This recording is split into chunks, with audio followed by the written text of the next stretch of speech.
ত্রিপুরা রাজ্যের বেশিরভাগ জায়গায় 10 টাকার কয়েন লেনদেন করতে অসুবিধা হচ্ছে বলে মানুষের অভিযোগ। বিশেষ করে দেখা যাচ্ছে অনেকেই এই কয়েনগুলো নিতে অনীহা প্রকাশ করে। এমনকি কিছু কিছু ব্যাংক অনেক সময় 10 টাকার কয়েন লেনদেন করতে অনীহা প্রকাশ করে।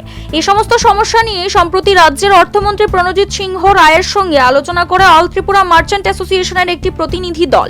এই প্রতিনিধি দলে ছিলেন সভাপতি তুষার চক্রবর্তী, জেনারেল সেক্রেটারি সুজিত রায়, প্রাণগোপাল সাহা, অভিজিৎ দেব, অশোক সাহা, জওহরলাল বণিক, তপন মালাকার এবং অন্যান্য।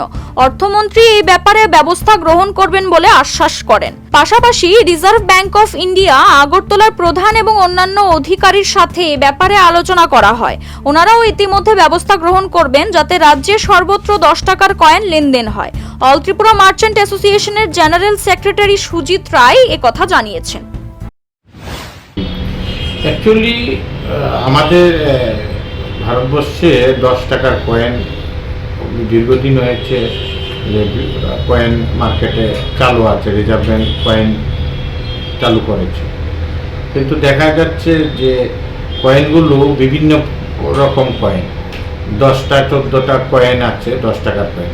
কোনো দুর্গা পূজার সঙ্গে করেছে, লক্ষ্মী পূজার সঙ্গে, সবগুলি বিভিন্ন অকেশনে কয়েন বেরিয়ে গেছে। তো কী হয়, এই কয়েনগুলি দেখলে অনেক সময় অনেক যারা গ্রাহক আছে বা ক্রেতা মনে হচ্ছে যে বিভিন্ন রকম কয়েন একটা মানে কীরকম মনে হয়।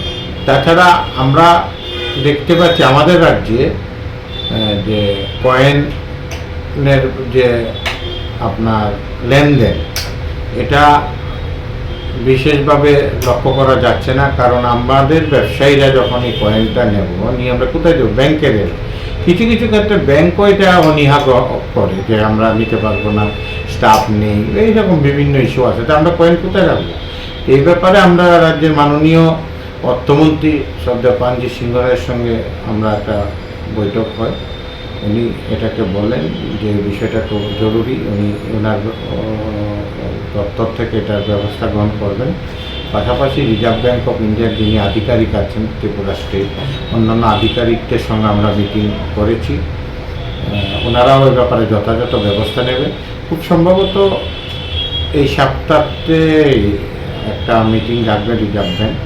এখানে SLBC যারা বিভিন্ন কয়েকটি ব্যাংক সহ আমাদের ব্যবসায়ী প্রতিনিধিরা থাকবে, যাতে কীভাবে এই নোটের প্রচলন, এই নোটটাকে আমরা আবার নিয়মিত মার্কেটে লেনদেন করা যায়। কিন্তু আরেকটা ব্যাপার, সবচেয়ে বড় সমস্যা হচ্ছে নোট, যেটা 10 টাকার নোট, এটা তো পর্যাপ্ত পরিমাণে মার্কেটে নেয়। আমার যতটুকু জানা এগুলি আর এখন ছাপানো হচ্ছে না। তো সেক্ষেত্রে কয়েনটা খুবই জরুরি, সবাই যাতে এটা গ্রহণ করে লেনদেন করে।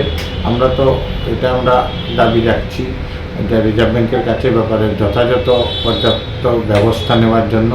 ব্যাংক যদি গ্রহণ করে লেনদেন করে ইজিলি, আমাদের কোনো অসুবিধা নেই।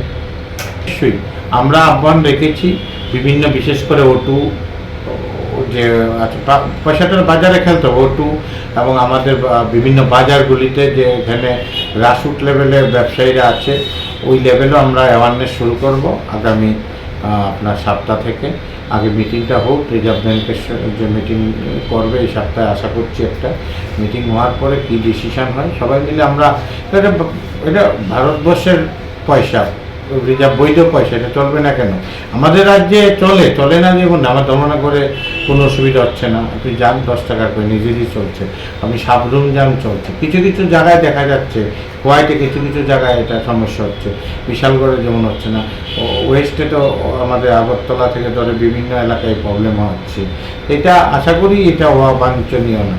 আমরা চাই এটাকে সচলভাবে সবাই গ্রহণ করুন। এবং আমি অল ত্রিপুরা মার্চেন্ট অ্যাসোসিয়েশন থেকে সমস্ত ব্যবসায়ী এবং ক্রেতা সবাইকে বলবো, আপনারা 10 টাকা নোট দেবেন, নেবেনও, শুধু দেওয়া না, নেবেনও প্রয়োজনীয় ব্যবসায়ীদের।